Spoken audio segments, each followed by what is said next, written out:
To wait a little bit longer for the late people to come. So we're very excited that this is our second free panel that we're hosting here at 7th. We're delighted with the response of the panels we received this year. 7th feels it's a really important thing to address the crucial chasm between graduating and studying artistic practices and the professional arena in both the commercial and non-commercial realm. We hope tonight that this interface of professionals with the community can provide some insight into how to approach your practice to suit your intended outcomes or goals in your journey as an artist or a professional. Tonight we'll be discussing a series of topics, and then there'll be an opportunity to ask questions of the panellists in the Q&A. So I'd like to introduce the panellists. John Budd is the director of C3 here and also the original founder of 7th, so we're very happy to have him here with us tonight. Melanie Capel is the Assistant Director at Flinders Lane Gallery in the city, and Scott Livesey also joins us, the Director of Scott Livesey Galleries. So we're going to jump right into it because we want to give everyone an opportunity to ask questions of us also. So I'll ask the first question of you, Scott. How should an artist or collective bio be approached? I think really the best first point is probably very smart, click email with images, CV.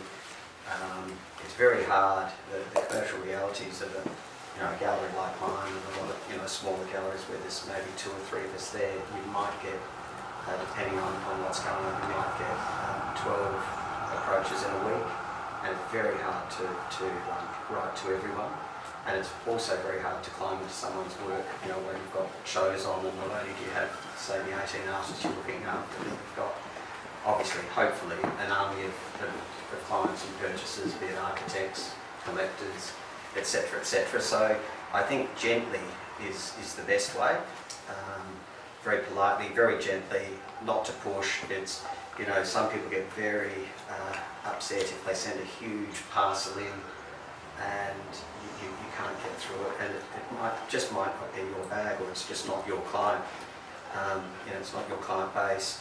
I mean, I've been doing this for 17 years, and I came from a Sotheby's background where I was an art auctioneer, so for better or worse, we sort of know our client base, we know it is a commercial gallery, and we know the sort of areas that art collectors or followers, the areas they pursue. Within any stable, you'll find there's probably 2 or 3 artists that are you'll call them your current stars, or the ones that are very, very viable, and that allows you to have 2 or 3 artists that you totally rate and believe in, even if they're not commercial, hoping that down the track, and I've seen it happen, some of the lowliest commercially then end up carrying the other 18. But I think the approach just has to be very gentle. Follow up in 2 weeks if you haven't heard, but certainly not hammer. And I know that it's hard to know where to start,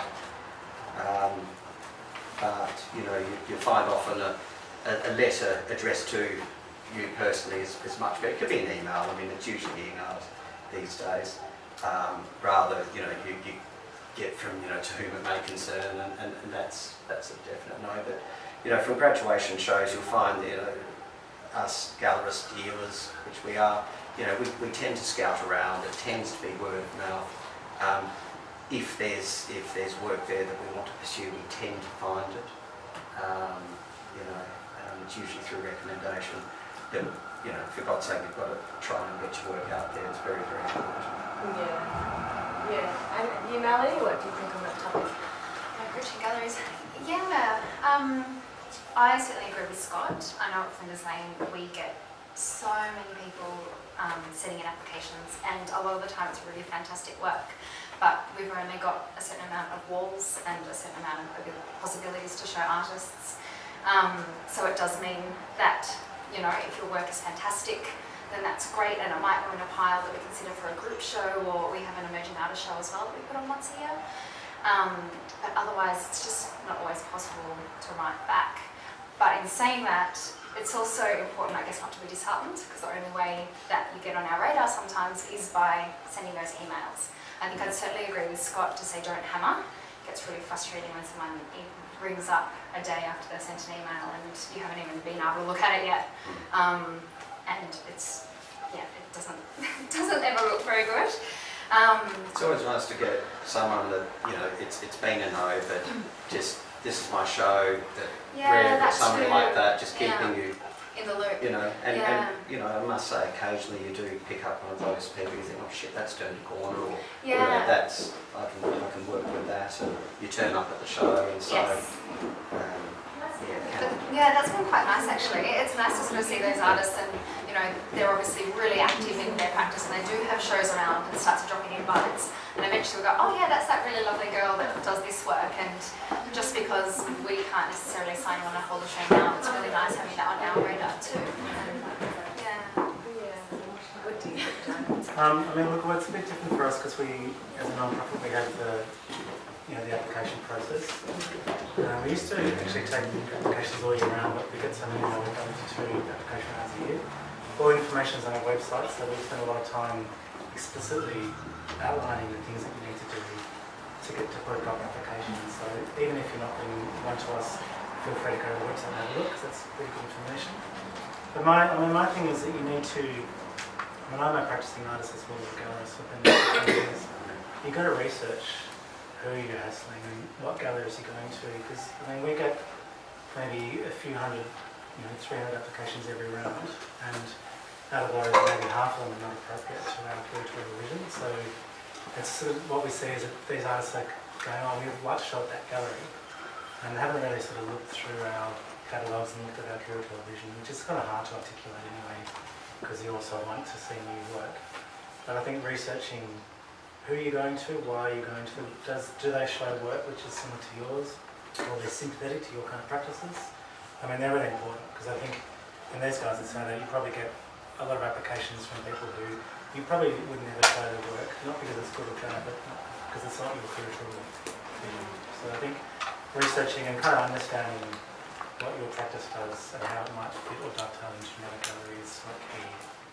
And then, you know, then it takes years to develop relationships. And some students, some graduates are lucky and they get picked up really quickly. And at the grad shows, some it takes like 5 or 10 years to develop a relationship. You know, I think if you're doing an art practice, your art practice is about your vocation rather than, you know, I suppose financial.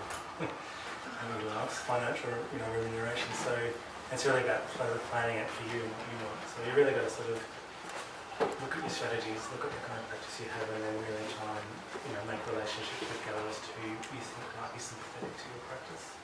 That's really important. Yeah, I think that's really true. I think even in my experience in the commercial world, it's often the answer is the stable is full, and the stable is usually always full, but if the artist is appropriate for the gallery and what they show and their client base, then there may be room for leniency. So I think that's the best thing, to try and find the gallery that you feel best represents the type of work that you're doing, because the likelihood is that they have the clients or they have the curatorial vision already there to be able to support your practice in the best way possible. So that's a definite big one, I think. Well, So I think it's key to remember, I was saying to these guys, like every year you'll get maybe 300 graduates or more out of all the 3 major institutions, and that's not even counting the non-art, you know, the people who don't go to the art school and show.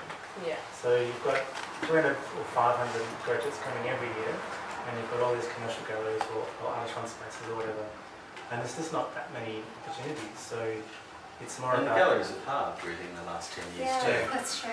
Yeah. You know. Yeah, I'm not saying this to make you feel sad about your practice. It's more about the realities of it and seeing what can you do to, you know, really sort of negotiate that terrain, because it is difficult. That's actually something that we bring up that you just mentioned is very important, obviously, to, I guess, be smart about the way that you approach it. One thing in regards to suitability for galleries, we get quite a few people that email through and say, oh my goodness, I've been told that my work is very much like this artist, will you sign me on? And we kind of go, well, why would we have 2 artists that are exactly the same? That doesn't really make sense. So if you go through and go, okay, you know, this is the gallery stable, this is, you know, I'm probably, you know, they've got a lot of landscape or they've got a lot of figurative work. But if you find a gallery where maybe you could complement a few of their artists and they don't necessarily have something that's exactly like yours, that's probably the best way to go, as opposed to wasting your time on the other 5 galleries that might not be the right fit. Yeah, that's true. We'll keep moving. So, in a very topical sense. So, I'll pass this one to you, John. What's the best way to tackle a CV? I laughed when I got this question because for me, CVs, I don't put much importance into CVs. I think it's your work always talks. If you put an application in, for us it's different.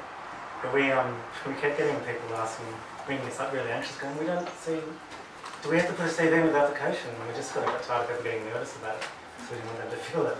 So we put it in, but I think, it's a good way to, a CV is a good thing to educate someone. Like if I'm looking at your application and maybe that we're interested in the work but we can't get a full picture of your practice, or we're just not, because we get some applications that end up being incredible shows, but the applications are pretty bad, or the images don't really show what we're doing. So we'll often jump on the web and look on the web, and we'll often look at their CV and go, oh, they've shown that these goers that have a high standard of curatorial practice, so maybe we should revisit that. So CVs are important in some respect. I would just say keep it super simple, have a selection, actually write some notes, which I don't normally do. So you should have 3 or 4 versions of your CV on hand on the computer at any given time, because people will ring up and ask you for different things. You should have a short bio of 2 sentences. It's like, jump up makes work about space or whatever. And then you have a longer 2-paragraph bio that might say, I make work about space and I've studied these places and I've shown at these places. And they're really important. Then you should have maybe a 1 or 2 pager, because most applications will say keep your CV to a minimum, and then have a full one. I mean, my full CV is 5 pages long in 9 point.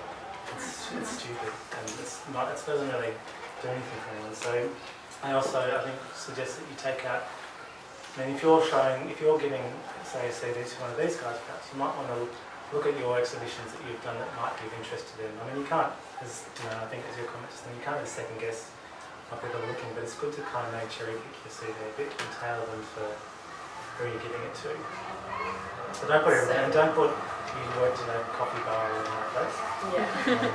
Because it just takes up room, you miss it. And I think the best CVs we get is it's like a very small, very, very light one thing with just, a few lines, or maybe like, a page, which just has a really amazing shows.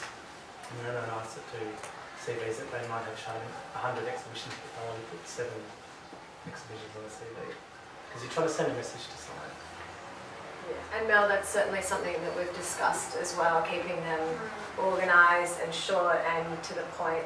Yeah, organised, short, to the point, and give us dates, give us locations, tell us the name of the show, if it was curated by someone in particular, because they're all things that when you're going through, the worst thing is looking at a CV and going, oh, all of them are great, but I don't know if you did them over a 10-year period or in the last year.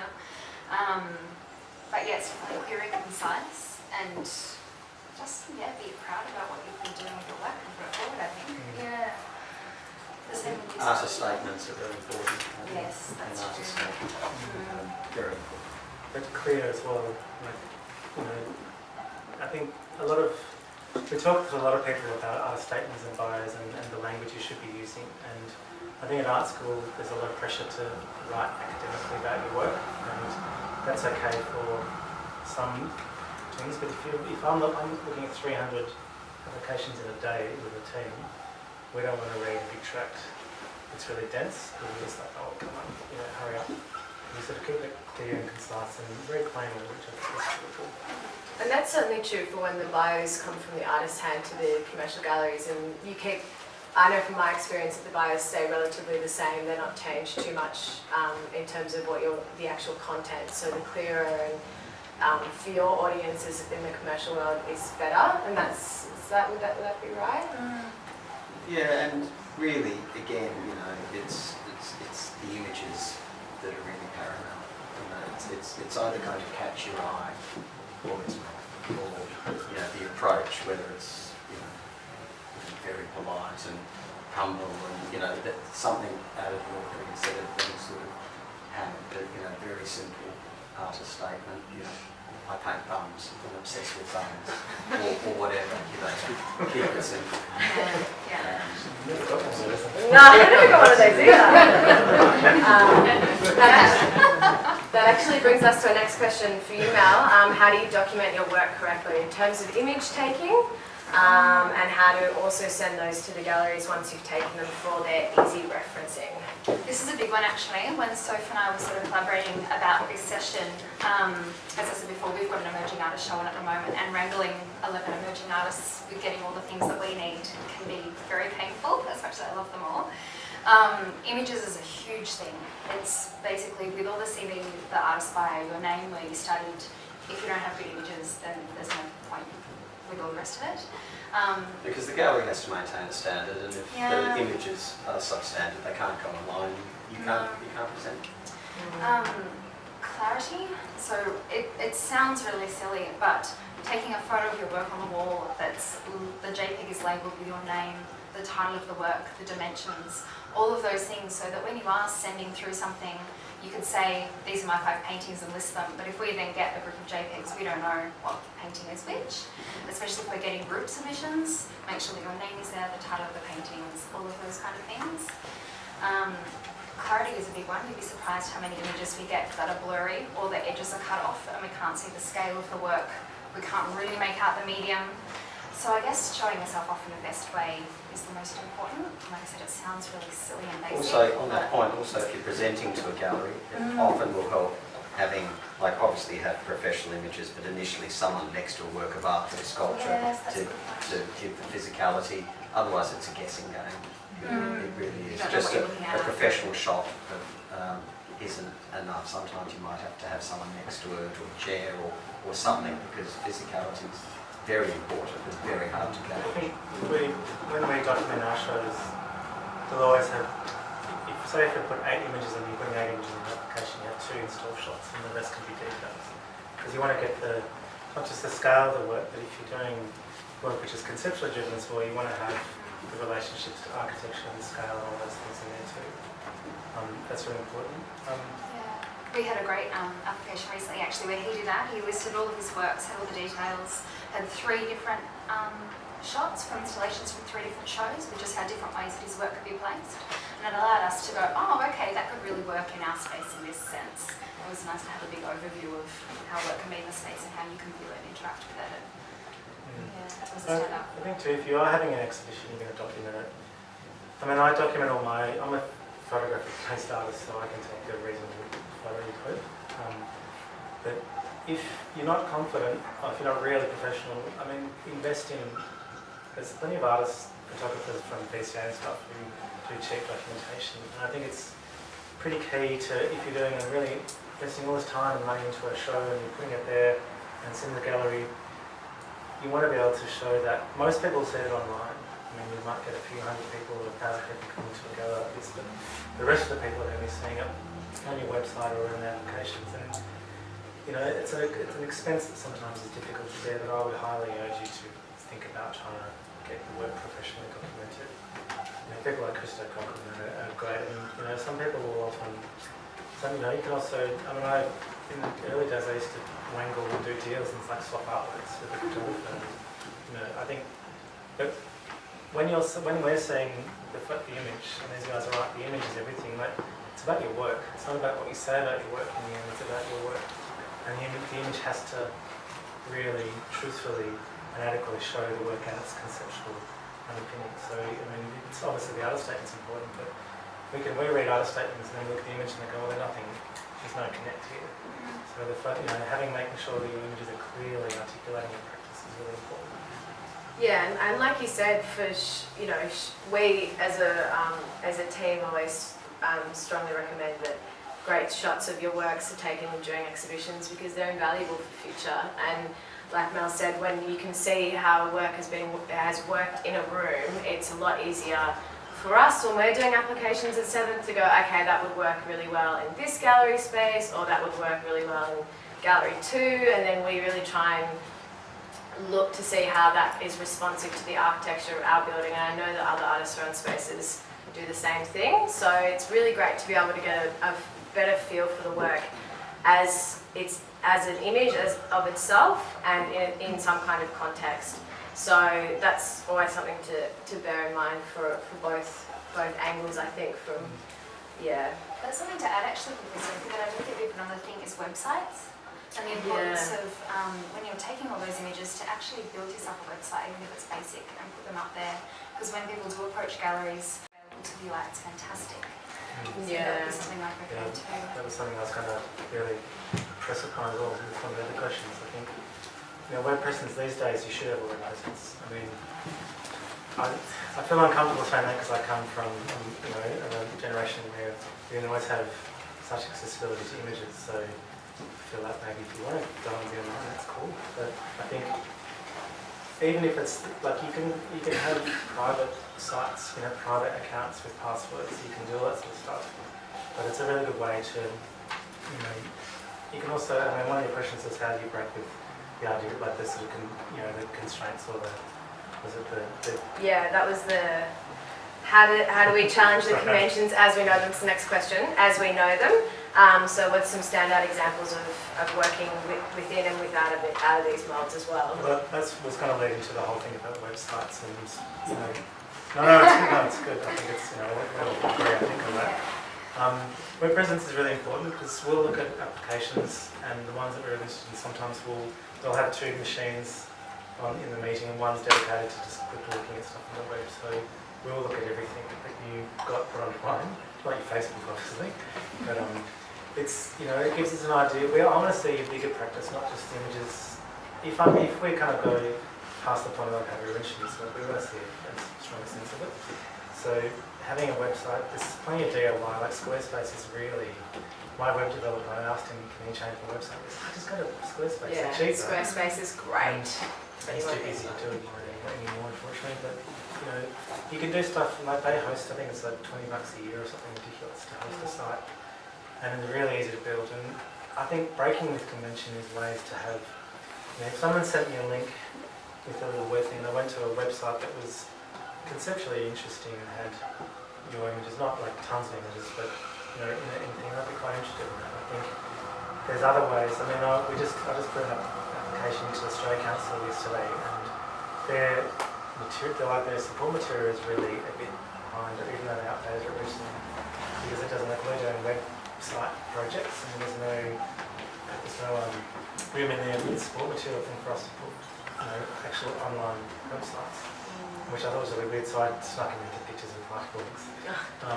But some of those artists we're looking at will do a website which is a really basic thing, and it's almost like a show in itself. And I don't mean just like art online, like photos of install, but like they're making this thing a conceptual project as well, or just an idea. So you can be really creative with websites, and then the same thing with CVs, keep it really minimal. Don't put all your work on, don't do everything you did in 1998. Just kind of, as an artist, my website only has 5 exhibitions on it at a time, because I think it's about the relevance to my practice. But even if it's Google Drive, you can go on Google Drive for free and put all your images on it and have password things, and that's a web presence. Yeah, and we do the same. We do the same with that when we sit down for our applications. Here we always have, everyone's always got their computer, and we usually have hard copies, but we always look at the website links.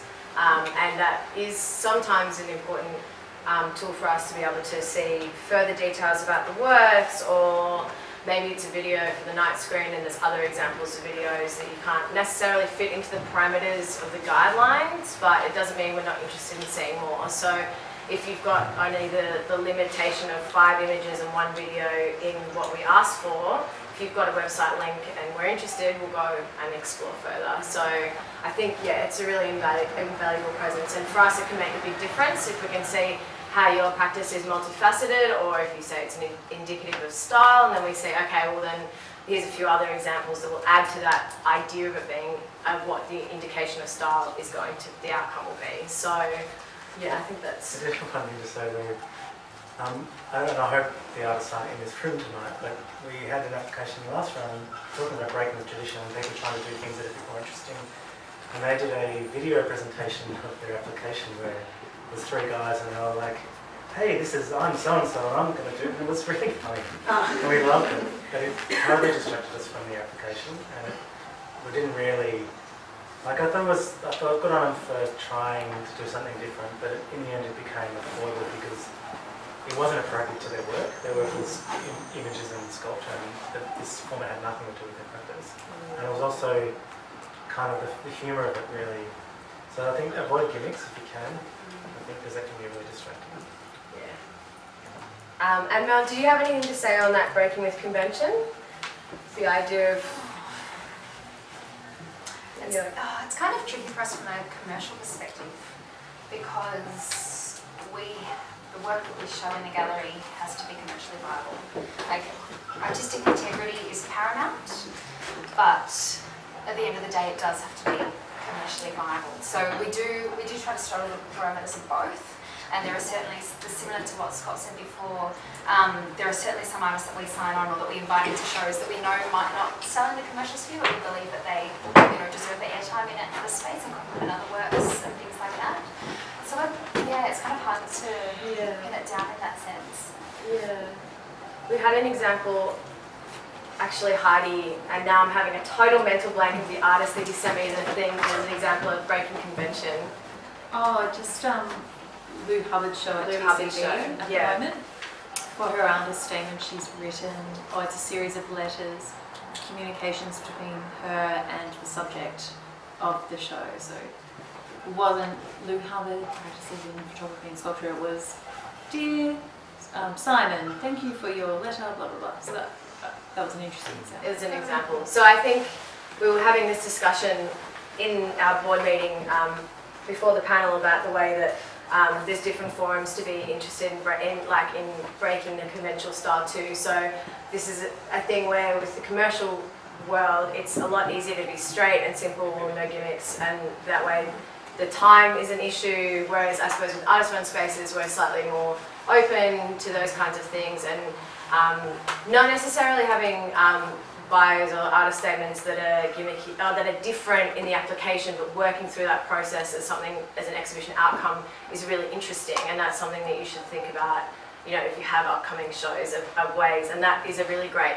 Lou Hubbard's artist statement at TCB is a really great example of that, so I recommend that you view that just as something as food for thought. So Classmates just done she's doing some curating where she's writing short pieces of fiction, which are the artist statements. Yeah. Quite interesting, they're quite funny, they're quite, they're pretty meaty as well. Yeah. She's done one, which is like it's a total piece of fiction, and it's quite, it takes a bit of dig at the subjects. Yeah. But I think, that there is, it's not like you guys don't take risks, because you have to take risks. Yeah. It's about supporting artists, and commercial galleries, even though they have a viability, they're still passionate about it. And I think artist-run spaces, it's about risk. So, if you don't get it right with your CVs being the first time, if your work's good, that's the important bit. We've had some atrocious applications with the worst CVs that I've seen, but they've had amazing shows. Yeah. So don't get too, just look at where you're going to, and then maybe really put the concentrated effort into why you're doing it and how you're doing it. That goes back to that researching the subject. Yeah, that's what I was gonna say, research your subject. And you can also say the way that the galleries present their artists, and you can use that as ways of thinking about the way that you want to present yourself also. So for example, Flinders Lane always does what they call in situs, where the artwork is to scale on a wall. Maybe not everyone has the Photoshop skills to do that, but if you see that that's the standard, or that's what they're trying to create for their clients, then that's something they're going to be looking for also in the way that you're approaching them. So would you say that's fair? Yeah, definitely. Yeah, definitely look around. In saying that too, it's nice for us to see a mix between, even though we are commercial, to see an adventurousness, but then also have that commercial. You might come with us with an incredible conceptual idea, but then say, I want to do this installation of this, this, and this. And we love that, and then we can meet you halfway and make it work where it meets what we need as well out of it, and allows you to have that artistic creativity as well. We've had some shows that do that, even from artists that have been in our stable for years. They'll come together with a project and say, I want to show this. And we'll go, great, all right, let's do that here, and let's do some of your more familiar work over here, and make it work a little bit more collaboratively like that. Yeah. Yeah. Also listening to some of the things I've said, and also you guys, one thing to remember is that you really want to protect your own voice. So even though we're kind of saying, look at the other galleries and look at what they're looking at, I think curators want your voice. Your voice as a practitioner is an important thing. well, I think it's important to sort of be strategic about your structure and how you do it, and there's some norms that you need to go by. We want to hear from you, and you've got to really try and put your voice into your support material if you can. And Even though it's limited. but also it's keeping it clear so we know what the message is. So that's really probably the biggest thing for us is we want to hear your voice, but it needs to be very clear so we can access it and we can go, okay, this is what it's about. So Would you agree with that too, from Yeah, Yeah. largely. Why don't people ask us questions? Yeah, we So can, yeah. Does anyone, we're about halfway through our questions, so if anyone has any questions at this stage. I actually have one because you mentioned before that it's good to show photos that it's been in other shows and in situ, and so you get that sense of it.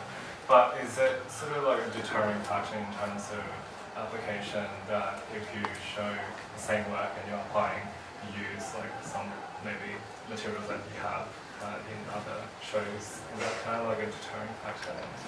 For us, not necessarily. It might mean that if we really love what you're doing, we'll say, well, what are you working on now? You know, if you've already shown that You've before. got hero work, you've got Yeah. to present it. And I think for us there is some, there's in the application information as well, we have a different need, I suppose, where you're applying to us for a specific show. And if you haven't, a lot of the artists haven't made the work yet, so the question is always, what do we put in? And if you can put a mix of the work you want to show and a mix of your previous, if you've got 10 images, 5 of each, or 3 or whatever, then that's giving us a sense of who you are as an artist and also what you want to put in our gallery. If you haven't made the work, just give us images that you think clearly articulate your ideas, so are close to what your ideas. Because we're kind of looking for maybe more specifics, where these guys might be looking more about you as an overall artist. Of course. Yeah, no, that's true. Yeah, absolutely. I think we would also ask the question why you would want to exhibit the same works again. Maybe the question might not be so relevant to us, but we always ask when we're doing our application rounds, if you've exhibited the work, what are you as an artist getting out of re-exhibiting the same show? So often that's something that we really think about because we think, well, as an artist-run space, it's about taking on the challenge of the show and then trying to develop new work. But for the commercial purposes, it's probably if it's works that haven't sold, or they could work in an emerging artist group show, then that's really good. So it just depends on your audience.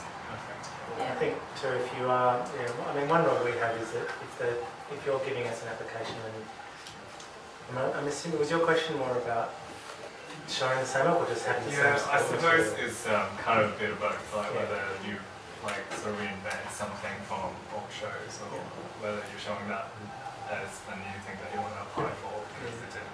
So that depends on where it's going, but for something like C3, if you've shown that work in interstate in that year, that's okay. If you've shown it in Melbourne, say in that year, and you want to show it us, we'd probably say no, because what are you gaining?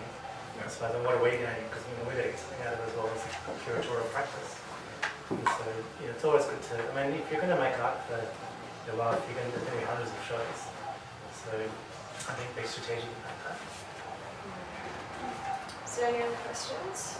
I have a question just in regards to your opinion with art prizes and art awards and how much do you pursue them? Is it worth it? Is it something to look at on people's CVs? Yeah, I do, definitely. Yeah, we do, absolutely. And it's a hard one because we say to even our artists, you've just got to keep applying. And eventually your names get on their radars and then it pops up. But it's absolutely, that's a good to see these from I'd say as a practicing artist, I usually do like 2 a year, or maybe I stopped it for a while because it was getting expensive with freight in the state, but it's good because what you're really doing is getting your work in front of curators. So I don't really need prizes in my opinion, I need prizes getting to be exposure. Yeah. Because I know I was in the Darwin Art Prize recently and Charlotte Day was curating that, and it's like, well, this is a good opportunity to show work to Charlotte Day. I don't worry about the prize if you win it. Your work is out there on that radar. Yeah. And I know commercial galleries will be looking at prizes and will be looking at your CV in terms of prizes because there is, I suppose, that thing about your work getting out there. And You know, I mean, I've had some commercial representation before, and those relationships took me a long time to develop, and it wasn't like, you know, some people are lucky. Some artists would come out and they're like, wow, people go, you're amazing, and you know, there's people, you know, it's like superstars, and then, but that's like one in a thousand, you know, and the rest of us have to just kind of plod away at strategically exposing, making relationships. I mean, I would go, if you're interested in showing it, Scott's coming, I'd go to at least 5 or 6 openings a year and introduce yourself, even if he's not interested in your work, at least there's a personal relationship you can develop, a name that you might tell that person's really nice, so-and-so might like the work, because a lot of it's about word of mouth. Yeah. So I think personal approaches, don't be afraid, be confident in your work, and you know, don't stalk people, because that's, not good for everyone. But you've got to listen to what people are saying, listen to the cues. Like if you say, "Oh, look, check in my work," and you're like, "All right, thanks, okay, all right, see ya," then I wouldn't really go back. Yeah. So you've got to really kind of be a bit savvy about yourself. And there's plenty of different ways to do it. But I think on that point as well that art prizes and grants are really good for your practice in terms of creating a sustainable practice in a non-commercial setting if you wanted to have works that you're making that weren't necessarily for sale. So that was a topic we were going to bring up as well. It's a really good way to get your name out there, to be in front of curators, but also maybe a way of subsidising your practice, which is really good. And there are hundreds of prizes, they're everywhere, you know, and it's really boring, but you maybe need to spend an afternoon researching some, and then just like got a little note of which ones maybe are open, and you know, start that as just a part of your practice, so that it's you know, evolving, and it might be something that will lead to future things. Because heaps of people, it's good monetary sometimes, acquisitive, all those things are really great for your practice in a commercial or a non-commercial setting. So, and you know, they are like you look at art prizes and you'll see a range of artists, from really highly conceptual artists to very kind of, you know, more, I suppose, object related and more commercial aspect of it. They're all there, they're all doing it. So don't think, oh, you know, I don't make paintings, so I can't do that. I mean, there's plenty of contemporary art prizes that are very broad. And it is, I think, if you look at a lot of what you're really trying to do is wave a flag in the sea of artists and get someone to notice you. So things like art prizes are really good. Showing at Artron spaces. Yeah, because you might not pick up a gallery, but you may pick up a very, very important patron that will want to foster you, and there's some very, very generous people out there. And you know, 2 of my artists really came to me, one through Peter Fay, who was just this fella's champion for a very, very long time. And you know, got him into Canberra, got him into many institutions. And you know, without that patronage, it just wouldn't have happened for this guy. You know, and they would have met at an opening, as you were saying. You know, definitely go to openings, and even if it's, you know, you come to my opening, it's not that you may meet someone. I mean, they're a hub. You know, gallery openings are a hub, and you know, maybe a patron. You know, many things can happen. There's no set way to get to that next. Because, you know, I mean, there's a lot of talented artists in Melbourne, and you can't service them. I mean, by saying you can't service them all is not a depressing thing. It's just like you've got to, you know, look at different ways, or just be active about how you approach your practice in your career. and there's some really great, it's also an interesting thing to note that some councils are changing the way that they activate arts precincts, because the City of Yarra for the first time has opened funding for individual artists. So that's massive. You can apply Well, that's for the 3-year funding. yeah, Which is really great. So things are changing also in terms of your empowerment as an individual artist. You know, with or without commercial representation, with or without shows, you can get maybe funding other ways, and you can approach your practice that way. So those things are really good to keep in mind. Things are changing in the way. This is the first time the City of Yarra has done something like this, and they're very proud to be supporting local artists making local work in the City of Yarra. So I think it's something that everyone should keep their eye on, the way that they can support their practice. Up to $10,000 per year for 3 years as an individual artist. Keep in mind that they only approve 6 or 7 projects. What's the web address for that? Yarra City of Yarra. There's they have the CEO Arts portal, which is really good. Just Yeah. ring Brona Brona. Keenan is amazing. She's lovely. Yeah. I think it's, sorry, I want to talk. One thing, that's a really good point.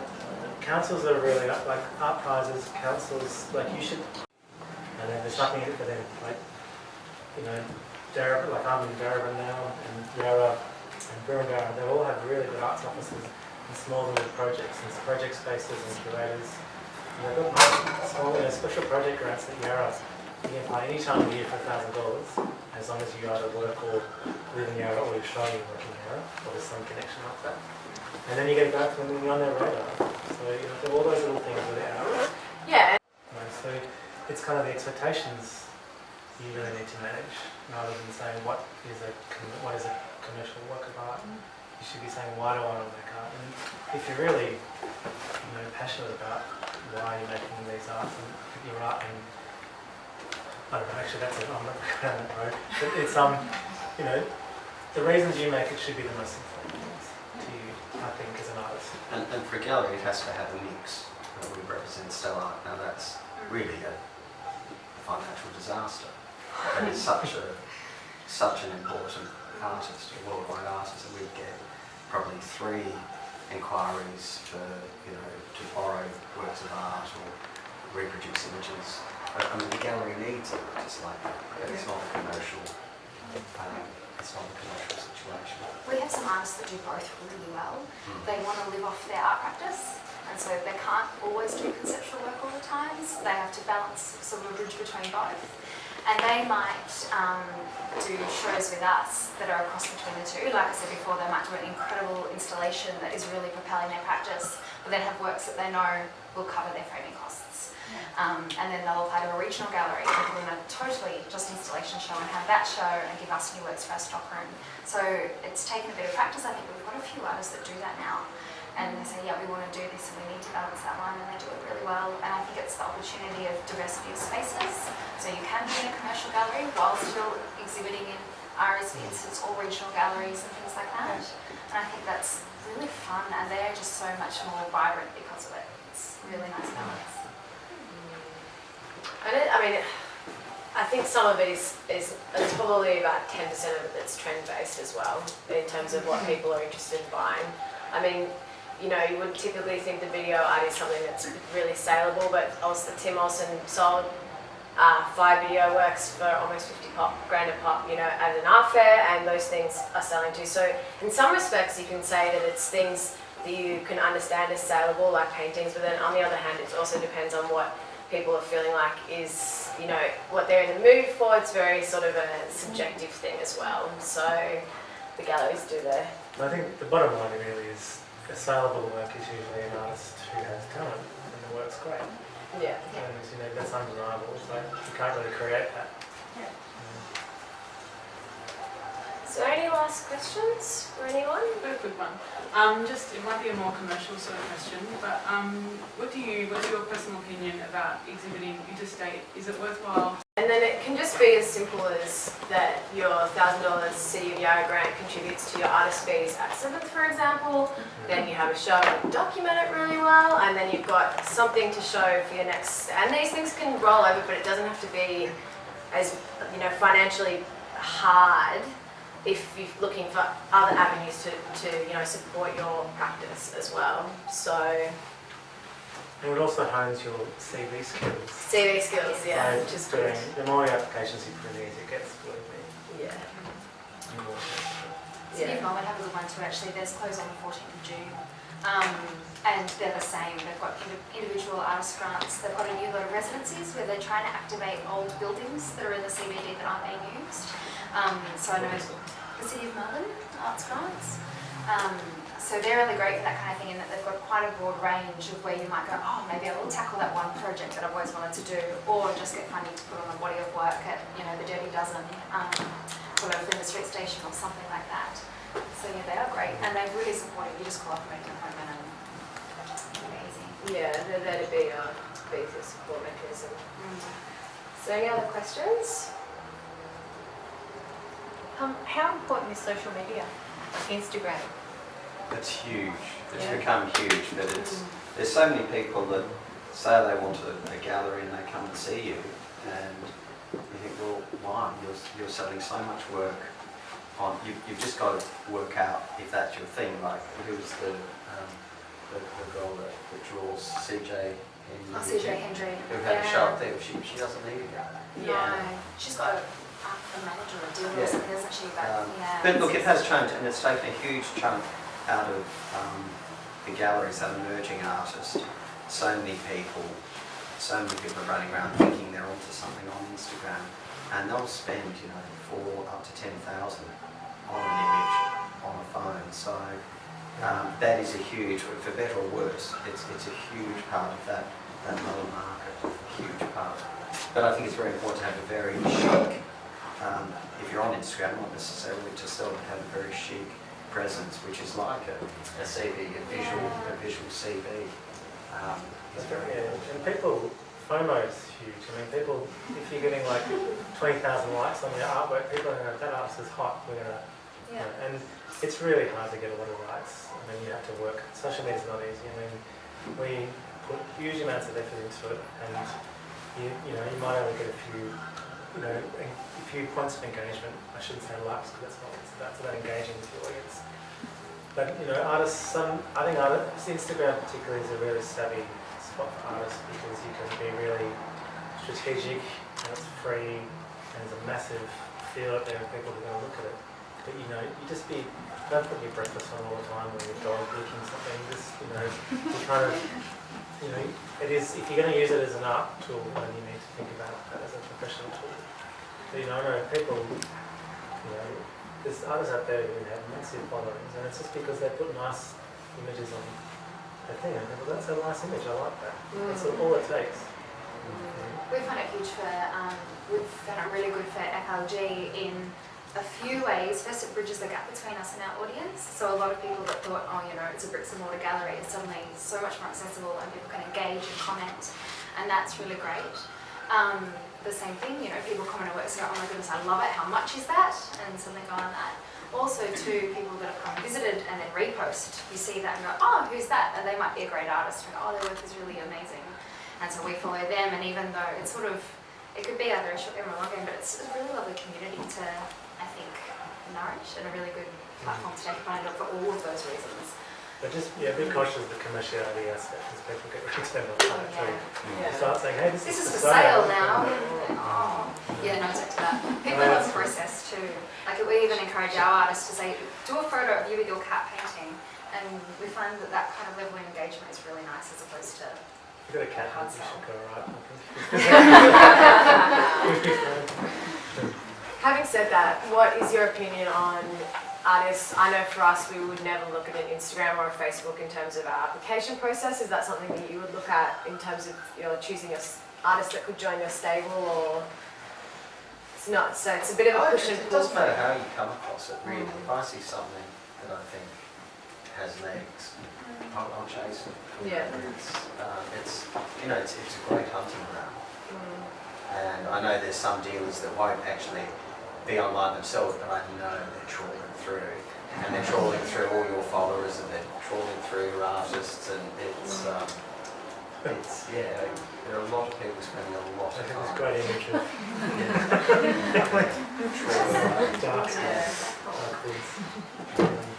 No, it's great. Look, it is a great tool, but in moderation, keep it very. If you're using it as an artist to display your life's work, keep it very chic, keep it very minimal, keep it very savvy. It is just a modern day extension of watercolor. Yeah. So any other questions? I've got a quick question about applications again, sorry. Just about indicative work.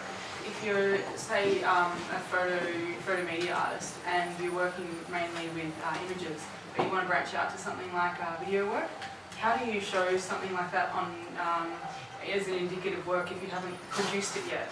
It's actually a hard one. You come across that in applications quite a bit, and I think whether it's video or sculpture or whatever, I mean, what you're trying to say to us really, in the reality is some images and some words that prove that we can make this work. And so you're trying to give us evidence that you can actually complete the work as what your artist statement and your intention statement is. So if you're saying, oh look, I'm a photo media artist, but I'm going to make all this, and I don't meant to use that in a negative way, but it's like, if I'm going to make this video work, we want to see video work, unfortunately. So, but for you, really, you probably shouldn't be showing work out in that realm unless you've kind of worked on it a bit, or you kind of worked it through. Because with any artwork, you should really have had a year in the studio with the work before you put it out in public anyway. So if you want to get into video, I would do the video first and spend the time and put it in next year's application. Really, because if you're giving us, you're saying, oh, we're going to do a video show at C3, and we're, well, where's the video? You're not going to get it. Even though we might say, hey, I had a photo media show, we might work. But if you can't give us evidence of it, it's hard for us to make a Excuse me, is it decision. like that gentleman said over there, to use a previous body of work to explain? Yeah, or I think to it's. flag? I think the difference is you're going from one genre and one practice to another. So if you're showing you're a painter and you want to get into sculpture, you've never done a sculpture before, I think you want to do a few tests before you. And it's the same with video, I think, because what this gentleman was saying is that it's about the work. And but he didn't differentiate between whether it was two different genres or two different practices. And I think it's hard if you're kind of jumping from one world to another. You need to be able to, I would say, test it out first. Yeah. There's plenty of time. So any questions? Don't be shy. Yeah, I'll check if there's any more online. So we had, we covered that. How to invite galleries/curators or important people that you see for your practice to your shows, to view your work and come to the studio. We've sort of covered this in terms of an etiquette, I suppose, there's an etiquette, I would say, that for people approaching people that they find important, so it's lightness. Did you have any other things to add about that? About curators? Well, I know as an artist when I have a show, if I'm interested in someone wanting to see my work, I usually send them an email with a PDF. PDFs are really good, so make sure they're under 5 meg or something, otherwise you crash it goes into my mailbox and getting clumpy. But I might send a PDF with a very nice, like an application with much more streamlined with 4 images and text. And then you send it to the artist saying, look, I'm having an exhibition, I'd love for you to come. And then in the second week or the third week, and then we might send a judgment reminder, but that would be about it. If they don't come, then they're not going to come. Yeah. Sure. Yeah, I'd say the same with us. Well, we kind of approach from all different angles in that I really love it when people do drop in an invite to their show, especially if it's, if it's somewhere in the CBD. I certainly try to go to all those shows. It's really refreshing for us to go and see other work in different spaces, and you always do end up remembering those names. For us, with our represented artists, we still do it. So we'll, call the NGV, we'll call these curators, we'll call these people to try and access from that point as well. So even we're doing it. And after a while, similar to what John said before and Scott about meeting people at openings, it's the same thing when by the time you get an email or a handwritten letter or something, you go, oh, this person's actually really quite lovely, we'll go along to that show. And I think it's a slow sort of process building that relationship. Because you don't have to be like a player. I think when I was young, I was like, oh God, do I have to actually try to toss her and, it's like up to these people. It's like, no, because people are people. And they're like other nice people. And you don't have to, you just need to be considerate, and as Scott said, politeness is a really key thing. But gallerists and curators are very normal people, and they like to meet other people. So you don't, you've got to be confident in me and just say, hi, I'm an artist. And we're going, great. Show us that, our job is to meet artists. So you shouldn't be afraid, but don't think of it as this big thing where you have to play the game. It's not. People, I see it all the time, people come up to me because they might want to put an application in, and I know the person's talking to me because they're not going to talk to me, they want to have the opportunity, and that's okay, but it's sort of sad when you're not getting that personal honesty. You can't, okay, I would have rather just talked about this show that we're all... It's very true, because if we're mainly painting gallery, but if a painter turns up and they've written a few notes, you must say, well, how's your work going? Who have you tried? You're getting any traction there? Just keep it friendly.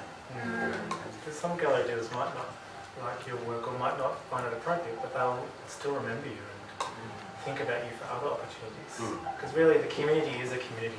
Yeah. And people are, like, you know, we had that meeting, we were talking about different galleries and art and spaces, and we talked about other artists. People talk, it's a community, you've got to remember that. So, you know, be confident in your practice. Yeah. And there's easy ways of making it accessible for people, like we were saying, if you embed a PDF image into an email and so it pops up and there's a bit of colour, there's a bit of like energy about your email instead of, you know, hi, can you please, and you have to open the attachment and all that kind of thing. It's those little things just mean that if there's an immediate, you know, response to opening your email where we can engage with it quickly and we'll be like, great, that's amazing, because you know, we look at hundreds of these sorts of things all the time, so a little point of difference. Just take the time to think, how would you open the email if you had to, you know, open the attachment and maybe the thing was blurry, which sometimes it is, you know, those kinds of things that make it a lot less harder for us to engage. So you can often embed the PDF into your email or have an image in the email, and those kind of things will grab our attention and you An know. image in an email is much better than a life story. Yeah. Yeah. So Yeah, to actually see that go, wow, that's fantastic, as opposed to I wouldn't mind the your full handwritten paragraphs. letter every so often. Oh yeah. I got a letter from an artist in London, and I was like, oh, this is so old school, it's really nice, and I kept it. But I was going to say, yeah, I think, sorry. Is there any last questions? Oh yeah, Just one more question. that's okay. So I'm just wondering in terms of etiquette of applying for spaces, because you might be thinking, okay, well I've got this body of work and I want to apply for a space or two, but then like how do people feel about like if I got accepted into a place and then suddenly another place is like, do you feel like it's something that you should clear with one application first and then move on to, like is that something frowned upon as well if you have to then cancel? Do you mean if you get, like, say, if you apply, we'll just Yeah, like before because with you have to. Yeah, we already talked about, it happens all the time with artists run spaces. We talked about this in our last panel. We sort of all know each other, so we know, you know, if we get all each other's emails, we're usually just talking. So a lot of the time, artists will apply for the same show for multiple artist run spaces, for example. And if you get the show and you show in September with one and in December in the other, you need to do different work. And we'll usually know, or if you need to probably raise that, because you also need to, it'd be good for you to be doing different work. So there's an example of an artist at C3 that proposed that work that is currently showing there, and she'll be showing with us, and she's making different work. So, And that was just a sheer chance of scheduling. So, Yeah. like, we had a spot that was appropriate for it, so we put it in this show. And then, you know, it's like, oh, she's got the same show. So, I mean, you know, if you're going to, like, we all do it. We all put one application out to all the different some of us do anyway. And if you get the thing, then you've doubled your opportunities. And so you should really look at it in a savvy way and go, okay, well, I'm going to make that show, and then I'm going to try and negotiate the second show to a further date, so you've got time to make it work. And take that opportunity. yeah. It's great. Rather than just saying like. Yeah. Oh, it just depends on your circumstance, but Yeah, you all know, things are different. all But things I are think different. if you get a show, say at one of our galleries, and then suddenly a commercial gallery offers you a full show without work, look, I think as long as you do it in a professional manner, like that happens to us. We get, you know, young graduates, and they say, oh, look, I've actually been picked up, but they'll come to us with at least 3 months' notice, and not do it in writing, or just do it in a nice way and say, hey, look, sorry, I really hate to say that we've got this show. And for us, it's great for you because it's a good opportunity. So we'll be happy for you.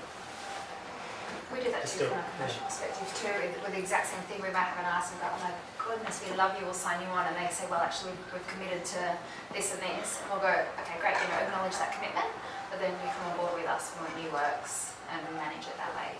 So we'll always work out with what's best for the artist, and try to work out what is And the good thing with the good thing with you guys, I know that you program at least a year to 2 years in advance, so you've got usually your scope, whereas we're going about 6 months in advance. So you know those sorts of things you can work with in terms of, you know, that if you snapped up by a commercial gallery, then you won't have a show probably for a year or so. So at least. Yeah. So yeah. Thank you. That's okay. Yeah. Can I ask, what makes artwork commercial in your point of view? You know, what is the It's a really good question, and it's so subjective.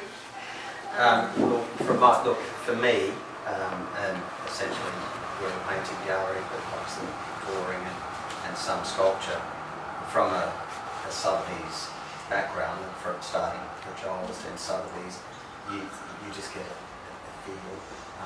I can't answer your question. It's a feel thing. It's a sense of commercial reality.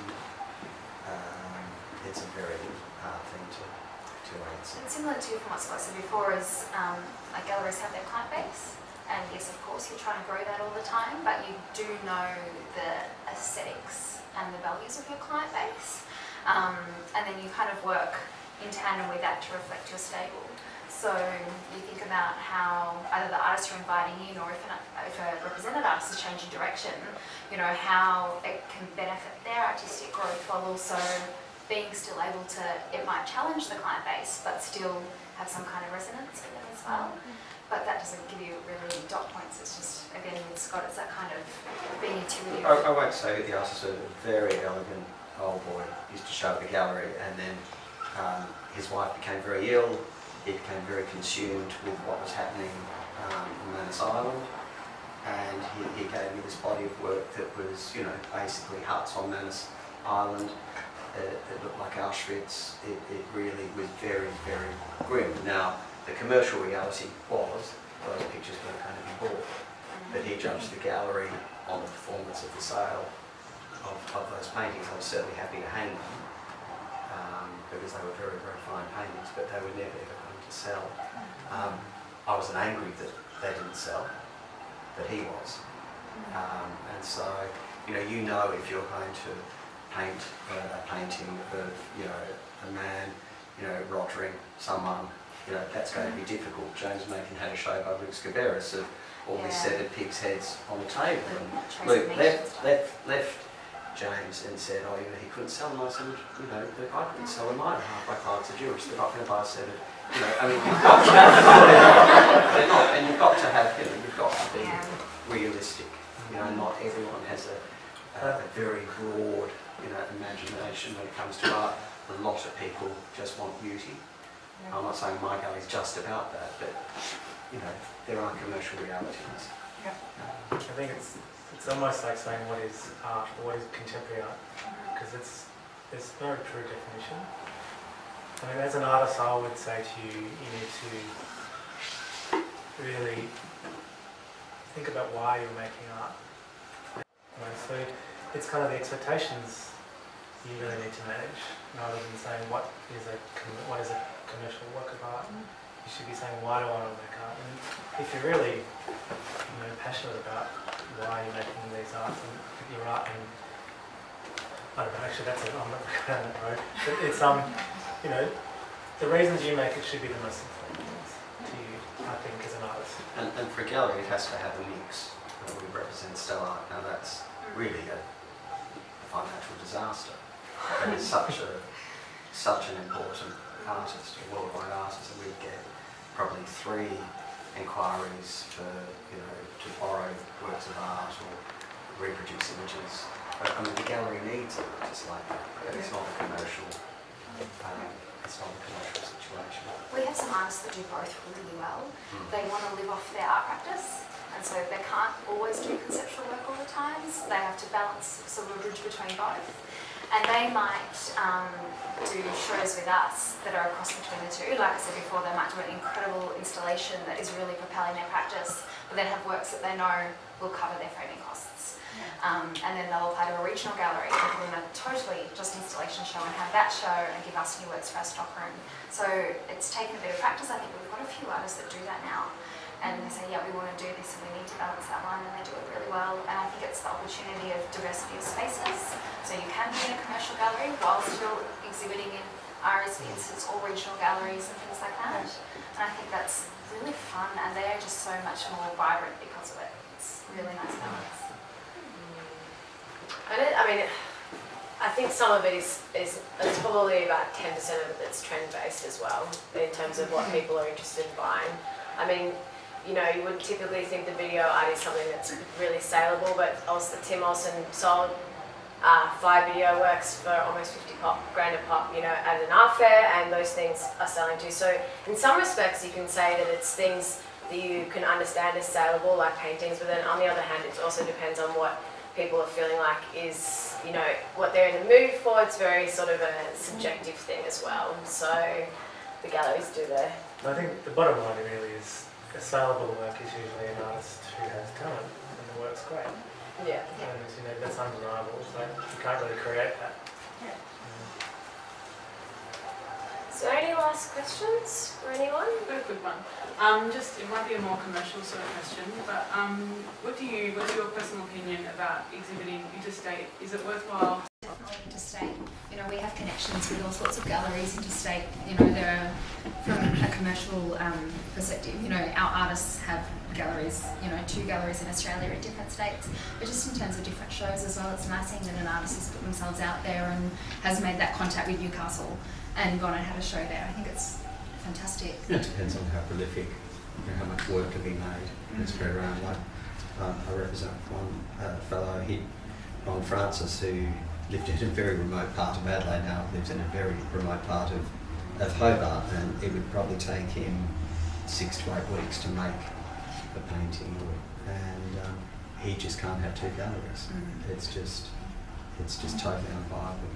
But that our relationship works in that respect. But if he could make it could be big enough. Because all, I suppose, the discussion centres around your profile, and how you're raising your profile, presenting your profile, and showing around, you know, having a CV with our show in Sydney and Adelaide and whatever, it's raising your profile. Yeah. So if you can cope with it, I think Scott's really right, like don't spread yourself with watering yourself down so you're not sending a good message. So be strategic and think, it's always about thinking about what you're capable of and can you do it, and it's a good thing. Because I mean, you know, showing interstate is a great thing, really. But yeah, you don't want to compromise. No. You don't want to compromise anything that you're doing. Apart from the costs of obviously getting artwork. Yeah. Make everything in a tube, so you can just put it into a tube and put it on your arm and play. I mean, I think after my show last year at Strange Nail, which was a great thing to do, this year I spent all thinking about how I can make a cheap show. And you know, I know Nathan Gray did it, and it was fantastic for his career, where he was making heaps and heaps of work, and then he just like, oh, I'm sick of this, you know, it's cost $1,000, and so he made a commitment to make works that only cost $10 each, and he's, you know, that was wildly successful. I mean, with the commercial model, it's supply and demand. This is how any of these things work. Sometimes it's better to pull yourself back and you make less better work than lots and lots of shows, lots of everything everywhere, because the quality will always, you know, not be as good. And if you're nailing one show every a year or every 2 years, the works, you know, then people are excited about that. And you're also, as an independent artist, if you haven't got representation, able to maintain your client base better, because you're not spamming them with shows all the time. You're like, oh, another show.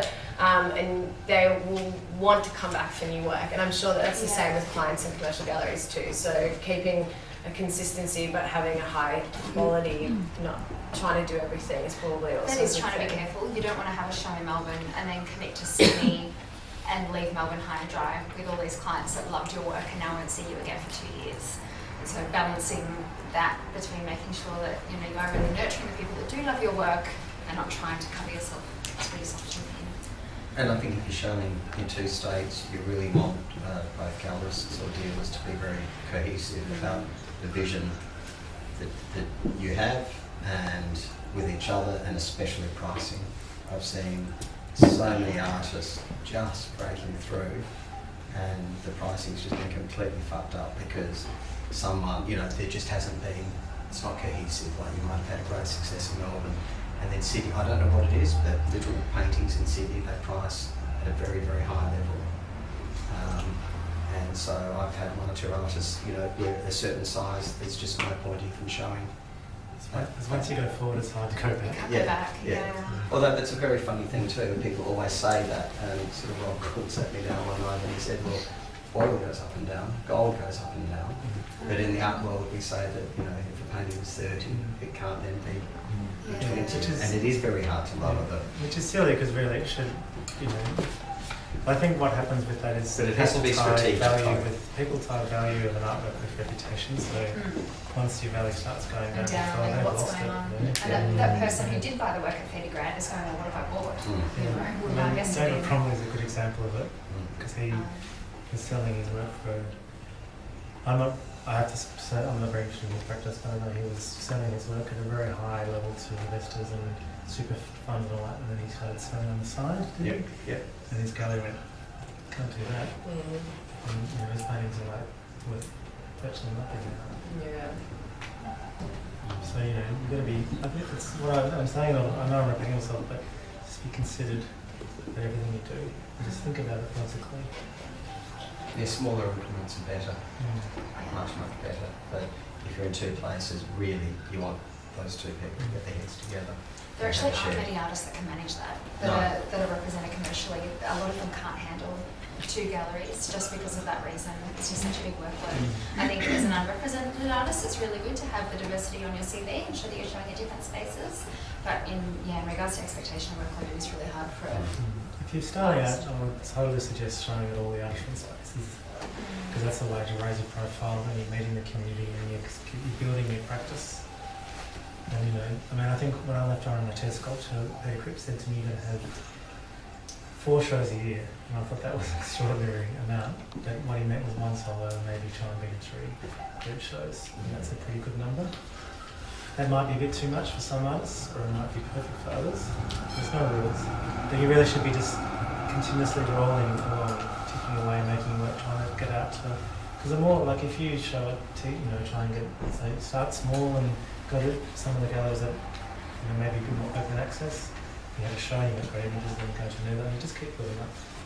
And be at the Mona before you know it. Well, if anyone doesn't have any last questions, yeah. I'm quite curious as to how much the commercial spaces are interacting with artist-run spaces. So aside from when you've got a personal recommendation or invitation, how often are you stopping in on Kings and 7th and West Space and that sort of thing? It's only word of mouth, the grapevine and sort of jumping drums that get going. Again, my gallery, there's 3 of us. I think there might be 18, 20 artists. Multiply that with clients, there's only so much you can do. Of course, you're on, as a gallery, you're on every mailing list. Things are coming at you left, right and centre. But again, it might be the artist that comes in that's always polite, that you're not interested in showing, but you care about and you want to find a situation. Like, oh my God, I've just been to MIT, you've got to check this. It's all about community. And, we are who we are. We can't be everything to everybody. And, we do cover quite a bit, but again, through word of mouth, really, social media. We're the same. It kind of really sucks sometimes that we have to be in the gallery and open when the cover's mostly when Ari's open. So it's literally lunch breaks where we're running to whatever we can cover. Yeah. And the rest is coming through email. So we'll go, oh, that show looks interesting, the opening's then, and then we might be able to go. And it is good because it is a community and we do try to do that. And specifically when artists do come forward and go, oh yeah, we've got this show at TTV and we'll do that and try to make an effort to go to that as well. So there is a bit of... Which is also why your web presence is good. Yes. Because I'm chained to the desk for most of for most of the week at C3, so I can't get out. So I miss all these great shows. So if you can take good photos of them, then there's a less chance that all those people get to see the shows as well. But I think, one of the thing I was going to say before is most art galleries or most organisations under-resourced, so if you are sending emails and not getting emails back, you tend to remind yourself that sometimes you just at the bottom of your head, just remember the email that I haven't responded to for a few weeks. And that happens, it's not because people don't respond to you. So just be patient too. Yeah, I think it's just an under-resourced thing. I think all of us are working on a shoestring and we try our best, but there's always so many shows and so many things. Everyone tries to get to everything, but it's not always possible. So, yeah. But it's certainly great. We love shows at Ari's, especially too, because for us, you know, where we might not be able to shows that are of that particular nature, to go and see them in a space, just go, wow, you know, it's such good ideas. Studio open days are terrific. Yes, yeah, the little collections. There was one in Brunswick not long ago, a studio opened up and they had a little Brunswick walk, and that was fantastic. Yeah. And that's a good idea to with the question about connecting with gallerists. Is if you are in a studio and you have, or if you've got groups of people that you know you have similar agendas, you can do studio days, and then you know, like we might look at an invitation to come and see a group of artists.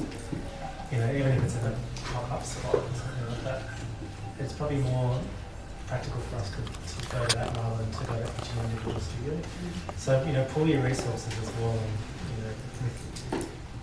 you don't have to collectivise so much, but, you know, maybe just get together and do different things. You know, I have days where you might say, look, we've booked out an empty space, and there's a good place, Nigel Mike's doing, there's a gallery in Fitzroy Street that you can hire and work with.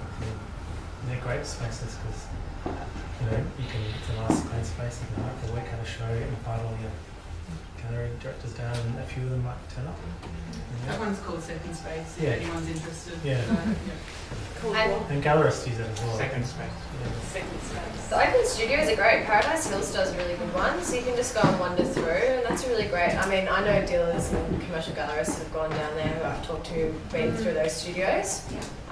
People definitely go. It's just a matter of collecting some energy around it and just doing it. Sometimes it's just as simple as that, you know. Sometimes it's a matter of liking, you know, Flinders Lane Gallery on Instagram, and then Bale might see the odd photo, then you invite them to something, and then you pop at the opening 3 months later, and it's those little tiny connections. People notice them, and I think that's it's a social way of doing it, so it's kind of easy. Yeah. Is there anything else? Yeah, I've got a question for Scott. How long you'll watch someone before you make the approach if you come across an artist? Or both the commercial artists? It can be 10 years. It can be 10 years. It's hard to say. You're lurking in the background there and the artist Yeah, doesn't it's watch. watching, always watching. You know, it's an artist that I was corresponding with for about sort of just on and off. This might answer the question, but sort of probably 2 years, and she was showing at a design shop in High Street, but you know, she's better than that, and sort of saying, oh, we want more, we want, you know, whatever, and you know, which must be sort of numbing for her, and so had this opportunity. Poor thing had a meltdown. She's a single mum because they'd sold some pictures, and of course money was paramount to get in, and so this opportunity offered and this group show didn't happen, and I was very annoyed because she basically said, I have to break up with this and I really need to get to that next stage. So then somehow we found each other again and went to her studio a few hours out of Melbourne, taken 2 pictures, sold one, I think, in a day, more or less. And but I said, if we do this for 2 years, I have to have you exclusively because I can't have it ruined before it starts. And yes. And then she called me and she said, oh my God, Tim Olsen's following me on Instagram. Shall I send him some images? No, not yet. I know Timmy. We'll play to it because if she bombards him, I know what he's like. It'll be too hard. He'll lose the fun of the chase. Yeah. You know, it's a game too. You know, it is a game. But the dealers, I know you don't want to hear, but it is because one dealer wants to get there before the other dealer and wants to herald what they've discovered or promote to their clients. When I'm trying to think, Sullivan's show,